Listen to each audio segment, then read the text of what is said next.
मैं अभी शंख स्मृति के 15वें अध्याय से कुछ पढ़ूँगा।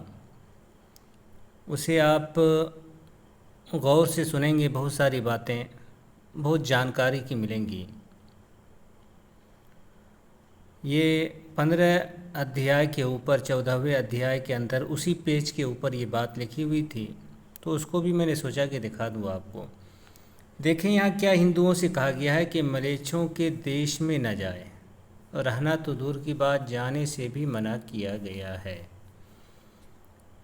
और मैंने कई वीडियो में दिखाया भी है कि ऐसी जगह जाने से जाने वाला हिंदू अपवित्र हो जाता है। तो मुझे जो चीज़ दिखानी थी वो ये है,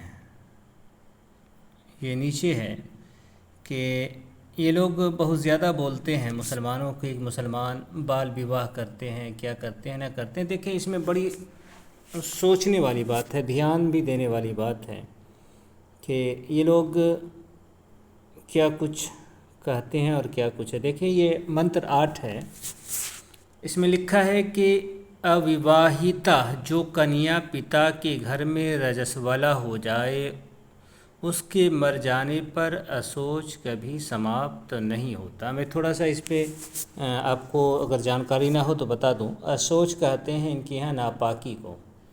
ये दो तरह की नापाकी इनके यहाँ होती है। एक अशोच होता है बच्चा पैदा होने के बाद, और दूसरा होता है मरने के बाद। ये ख़ानदान के लोग को मरता है, लगता है। जैसे कोई लड़का पैदा हुआ तो ख़ानदान के अंदर जो 5 पुश्त 7 पुश्त मान लें, वहाँ से शुरू होता है और वो पूरे ख़ानदान को लगता है। फिर अशोच के बारे में बहुत लंबा चौड़ा नियम है कि इतने दिनों तक सारे लोग नापाक रहते हैं। किसी के लिए अलग अलग है, कोई 15 दिन, कोई 20 दिन। जैसा कि ऊपर यहाँ देखें, यहाँ आया है क्षत्रिय 12 दिन में और वैश्य 1 पक्ष यानी 15 दिन में शुद्ध होता है, तथा शूद्र 1 मास में शुद्ध होता है, और ब्राह्मण 10 दिन में। देखिए ऊपर है ब्राह्मण 10 दिन के अंदर। तो ये अशोच है दोनों सूरत में, बच्चा पैदा होने में भी और मरने में भी लगता है।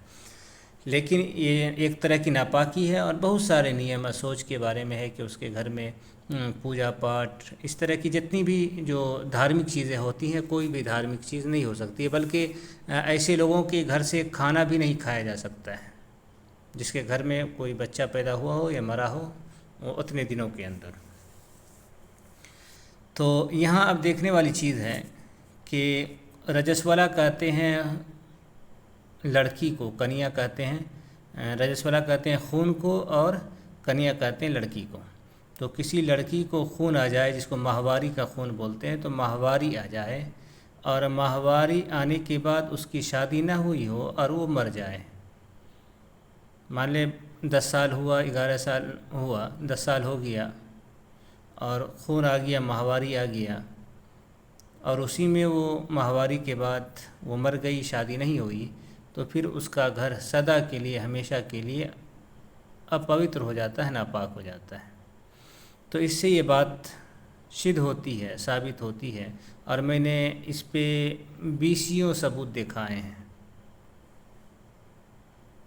कि लड़की को रजस्वाला होने से पहले पहले उसकी शादी कर देनी चाहिए, और ये चीज़ होती थी। और यही बात है, आप देखेंगे हिंदू धर्म के अंदर कि लड़कियों को पढ़ने लिखने का अधिकार नहीं था। बस पैदा हुई, थोड़ी बढ़ी और थोड़ा काम काज करने वाली हो गई तो उसकी शादी कर देते थे। कहीं पर लिखा है कि जब कपड़ा खुद से पहनने लगे तो उसकी शादी कर दो, और कहीं इस तरह की बातें, बहुत सारी बातें लिखी हुई हैं। तो अब एक चीज़ और यहाँ देखें,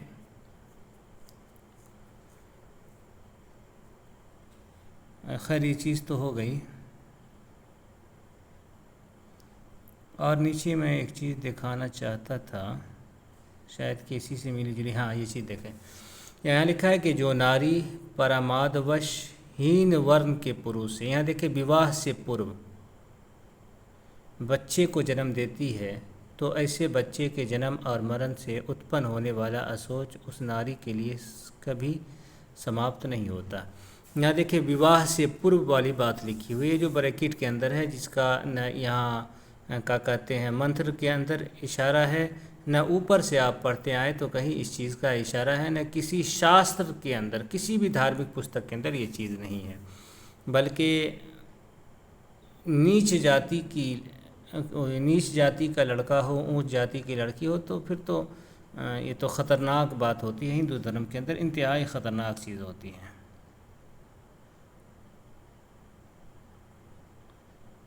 यहाँ असोच की बात फिर आई है, बीच में दो नियम आ गए हैं, तो इसको आप ज़रा देखें। तो यहाँ ये बात बताई है, ये लोग बड़े ये कहते हैं हिंदू मुसलमान, मुसलमान की लड़की, ये वो दुनिया भर की बातें। इनके यहाँ खुद अपने ही यहाँ क्या चीज़ लिखी हुई है, ये ब्रैकेट को काट दें क्योंकि ये नहीं है तो क्या है, जो नारी परमादवश हीन वर्ण के पुरुष से, परमादवश यानी अनजाने में बगैर जाने हुए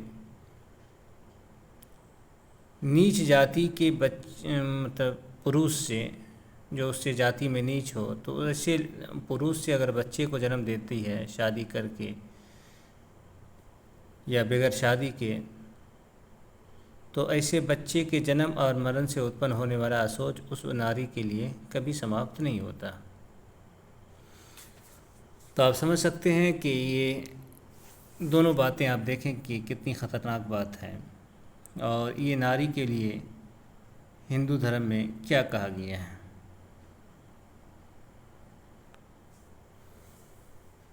तो ये चीज़ दिखानी ज़रूरी थी।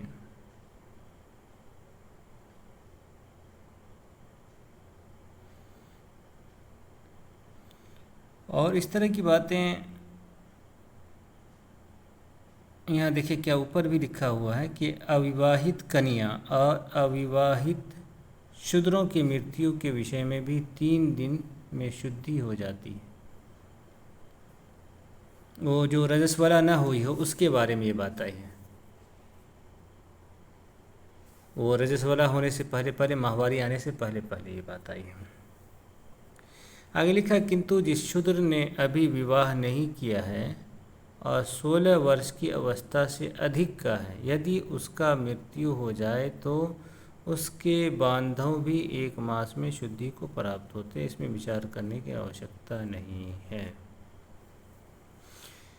देखिए, जो शूद्रों की पाक नापाक होने की बात है, ये उस शूद्र के बारे में है जो शूद्र सेवा का काम करता हो, जो गुलामी का काम करता हो, उसी शूद्र को हिंदू माना गया है। वरना हिंदू धर्म में आप देखेंगे बहुत सारी जगहों पे, बहुत सारी स्मृतियों के अंदर ये बात आई है कि वो शूद्र जो सेवा का काम नहीं कर रहा है वो अछूत है, वो धर्म से हट गया तो अछूत हो गया है।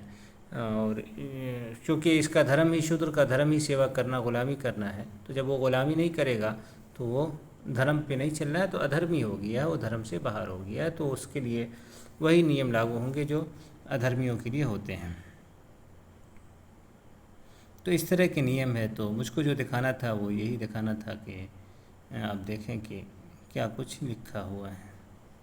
तो बहुत सारे नियम है, उसमें से एक चीज़ ये भी है जो देखने के लायक है।